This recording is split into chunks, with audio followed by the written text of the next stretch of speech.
Hello दोस्तों, स्वागत है आपका हमारे चैनल कुकू डार्लिंग में। आज की कहानी है पति पत्नी और वो।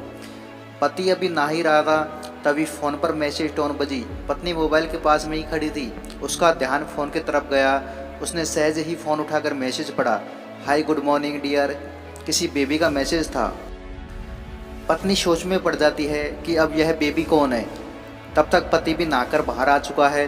पत्नी उसे किसी बेबी का मैसेज आया बताती है।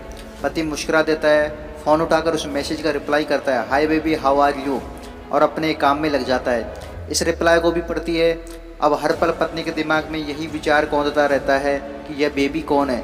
शाम को पति घर आता है। पत्नी उनसे पूछती है, यह बेबी कौन है। पति जवाब में सिर्फ मुस्कुरा देता है और फिर से अपने काम में लग जाता है। 2-3 दिन बीत जाते हैं। उन विचारों ने अभी तक पत्नी का पीछा नहीं छोड़ा था और फिर से पति के मोबाइल पर फिर एक बार बेबी का मैसेज आता है, आज तो मिलोगे कि नहीं, तुम्हारी बहुत याद आ रही है। इस मैसेज ने आग में घी का काम किया। पत्नी का शक और भी ज़्यादा पक्का हो गया। बीच बीच में ऐसे मैसेज का आदान प्रदान होता रहता और पत्नी के मन में शक की जड़ें और गहरी होती जाती। पति पूछने पर भी जवाब में सिर्फ मुस्कुराहट के और कुछ नहीं करता।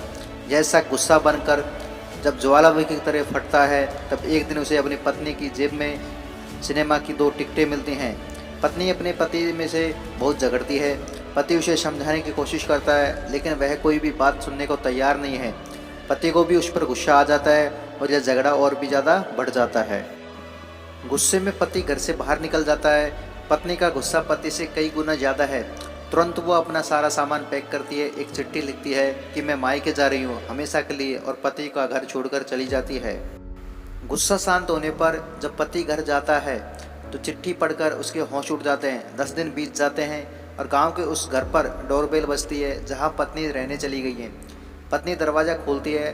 दरवाजे पर 10 साल की एक छोटी बच्ची हाथों में चिट्ठी लिए खड़ी है। वह पत्नी को यह चिट्ठी देती है। बच्ची से वह चिट्ठी लेकर पत्नी चिट्ठी खोलकर पढ़ती है, डियर वाइफ, जिस बेबी की वजह से हम दोनों में इतने झगड़े हुए और तुम्हारा हमारा घर छोड़कर यहाँ चली आई हो, यह बच्ची जो अभी तुम्हारे सामने खड़ी है वह वही बेबी है। अनाथ आश्रम की एक प्यारी बच्ची, इसी के साथ में बातें करता था, सिनेमा जाता था। पहली बार जब तुमने बेबी के बारे में पूछा था तो मैंने जानबूझकर तुम्हें नहीं बताया था। सोचा था थोड़ा मजाक करता हूँ, देखता हूँ तुम कैसे रिएक्ट करती हो, लेकिन मैंने यह कभी नहीं सोचा था कि तुम्हारा शक इतना बढ़ जाएगा, तुम घर ही छोड़ दोगे। हाँ, सबसे ज़रूरी बात यह तो है बेबी, वह किसी और की नहीं बल्कि तुम्हारी ही बेटी है। रुको, अपने आप को संभालो और आगे की बात से ध्यान से सुनो। हमारी शादी के 2 साल पहले की यह बात है। तुम अपने कॉलेज के लास्ट ईयर में थी। तुम्हारे प्रोफेशन में नोट्स लेने के बहाने तुम्हें बुलाया था और तुम्हें चाय में इन नशीली दवा खिलाकर न करने वाले काम किया था। इससे तुम्हारी कोई गलती नहीं थी, लेकिन कुदरत ने अपना काम किया और तुम्हारे पेट में इस बेबी को डाल दिया।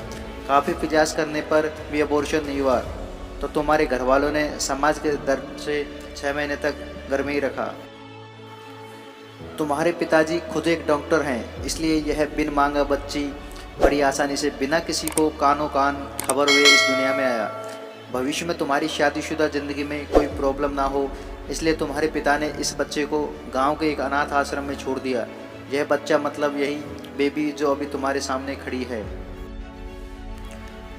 अगर अभी भी विश्वास नहीं हो रहा तो इस बच्ची के गाल का वो तिल देख लो जो शायद तुमने उसे आखिरी बार रोते हुए देखा होगा, या फिर अपने पिताजी से पूछ लो।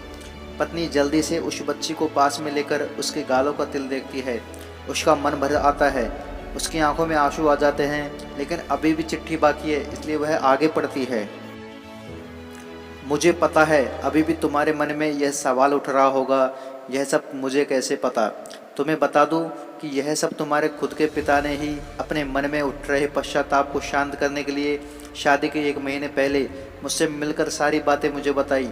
उन्होंने यह भी कहा था कि अगर मैं चाहूँ तो शादी से इनकार कर सकता हूँ। मैंने तो स्वीकार किया क्योंकि इस पूरी घटना में तुम्हारी कोई गलती नहीं थी और अब हमारी शादी हो गई। तुमने मुझे बहुत प्यार दिया, लेकिन तुम्हारे पिता से बेबी के बारे में जानने के बाद मैं उसे मिले बिना नहीं रह पाया। मैं बीच बीच में उससे मिलता था। उससे मिलना, उसके साथ समय बिताना मुझे अच्छा लगता था। कितनी प्यारी बच्ची, बिना किसी गलती के क्यों सज़ा भुगते, बस इसलिए मैं उसे थोड़ी सी खुशी देने की कोशिश करता था। बस मुझे इतना ही कहना था। अब अगर तुम फिर से अपने घर आकर मेरे साथ रहना चाहो तब और सिर्फ तभी गैलरी में आ जाओ, तुम्हारा और सिर्फ तुम्हारा डियर पति। बिना एक क्षण की देरी से पत्नी दौड़कर गैलरी में पहुंची और रास्ते पर उसका पति एल खड़ा था।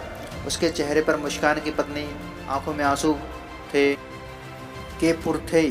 कारण कुछ भी हो, अपने दोनों के बीच में कभी भी सबको थोड़ा सी भी जगह मत दो, क्योंकि दुनिया में हर बीमारी का इलाज है, लेकिन शक नाम की बीमारी का कोई इलाज नहीं। मन शांत रखो, जो भी मन में आए एक दूसरे को बताएं। दोस्तों, अगर आपको हमारी यह कहानी अच्छी लगी हो तो हमारे चैनल को सब्सक्राइब करें, वीडियो को लाइक करें एंड शेयर करें। मिलते हैं नेक्स्ट वीडियो में, तब तक के लिए नमस्कार।